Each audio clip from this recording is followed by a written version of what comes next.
Hello everybody. It's your boy Proftrof. We're back again with another set reaction.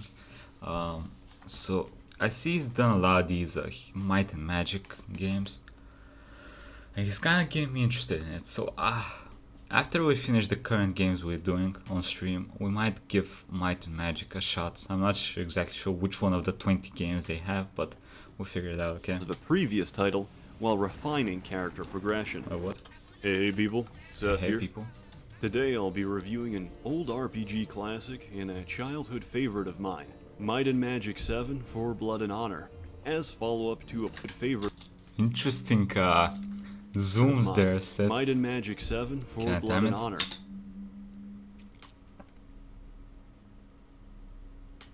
As follow-up to a poorly edited review of Might and Magic 6 that I made and people somehow liked.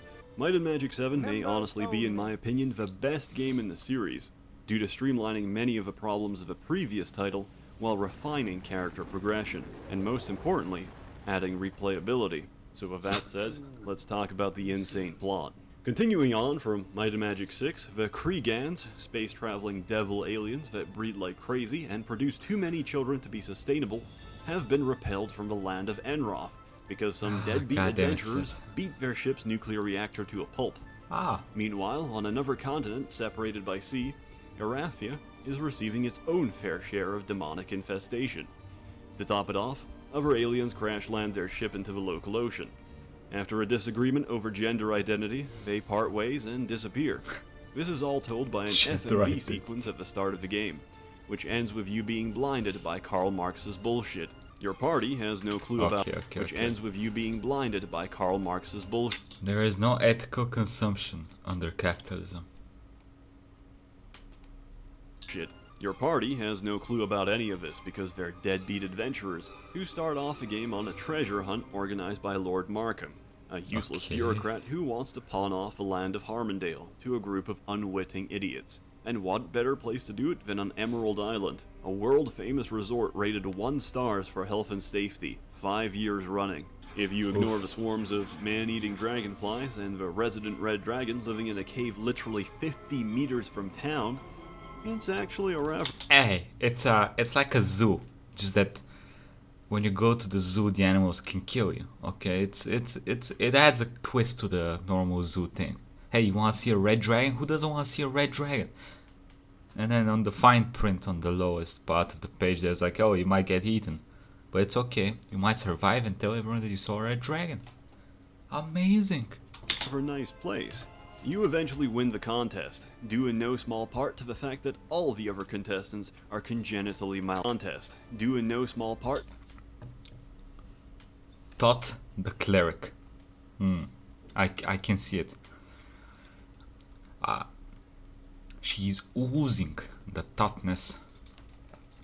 Nice boobies though. That all the other contestants are congenitally malformed and suffer learning difficulties. Lord Markham quickly gives you the rights to Harmondale and fucks off. Once you actually arrive to Harmondale, your butler informs you that the keep has been occupied by goblins and fallen into disrepair. Even after race cleansing the place, the goblin smegma is so heavily set into the brickwork that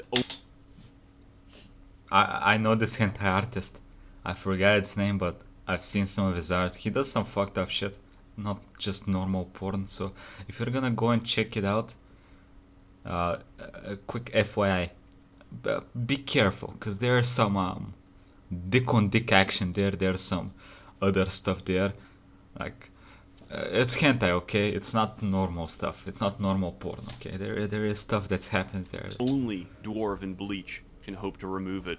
So you travel to the Barrow Downs, an actual place in the Hobbit, and agree to help the bearded Jews in exchange for some max-strength Sillet Bang. The bleach melts down all traces of goblin ejaculate and makes the place nice enough that people start fucking caring about Harmondale again, since Harmondale is contested territory. Thanks, Markham. The elves send their ambassador, who explains that Harmondale is rightful elvish clay. Yo, I thought elves were supposed to be beautiful. Why is this dude or chick's hairline over here? Look at this. Look at its picture. Look at the hairline. What the fuck? It was only Wow. conquered by humans because elves subsist on a free-range, non-GMO diet of lettuce and avocado, which makes their bones brittle and their skin crack from loud noises. The human ambassador explains eloquently that Harmondale is currently Arathian territory because of previous acts of elvish aggression, such as existing and forgetting to place a "Do Not Invade Me" doormat at the entrance. Here you can choose to Fair either enough. side with Queen Catherine of Arathia or the shirtless elvish king from the Tularian forest. Oh, you got a simp, bro. You got a simp. I saw the queen. She can get the... Side with Queen Catherine of King. Arathia or the shirtless elvish king from Sorry. the Tularian forest.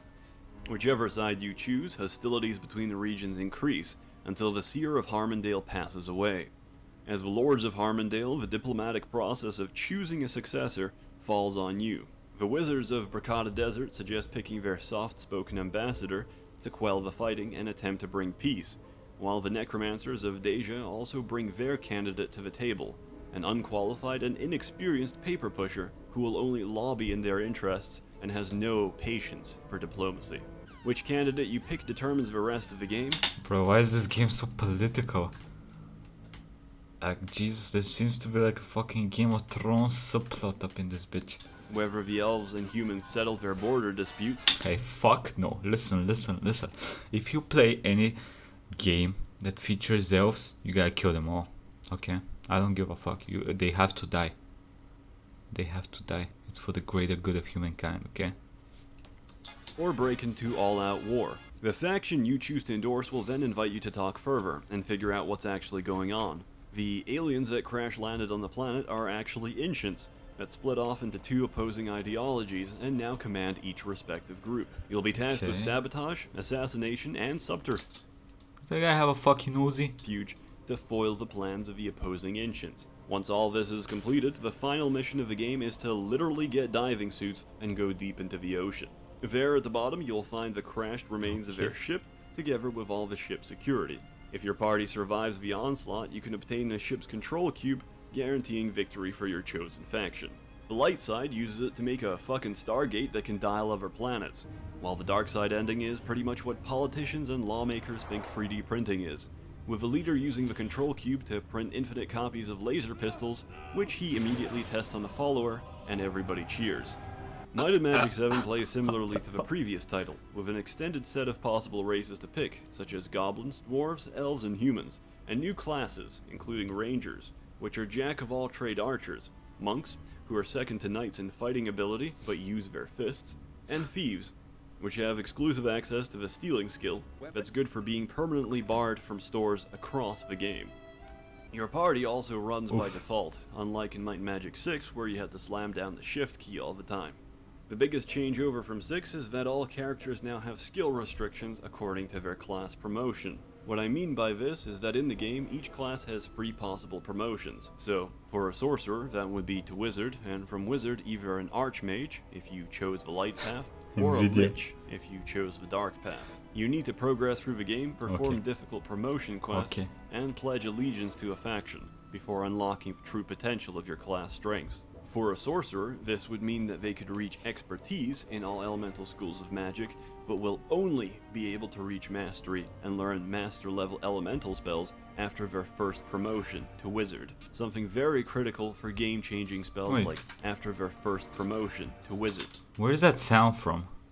Mastery and learn master-level elemental spells after their first promotion That sound effect on to the... wizard.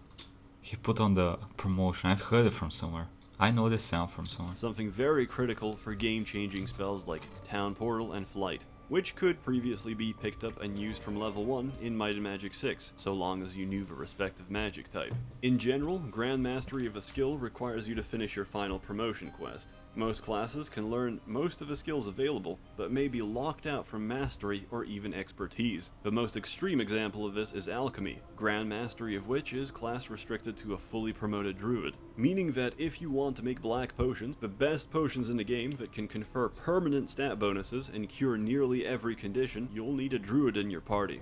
The game is shorter than Might and Magic 6 and encourages you to at least play through both of the different sides, and thus try a different party of adventurers. Even if you pick a party of 4 monks or something ridiculous, the game is entirely completable.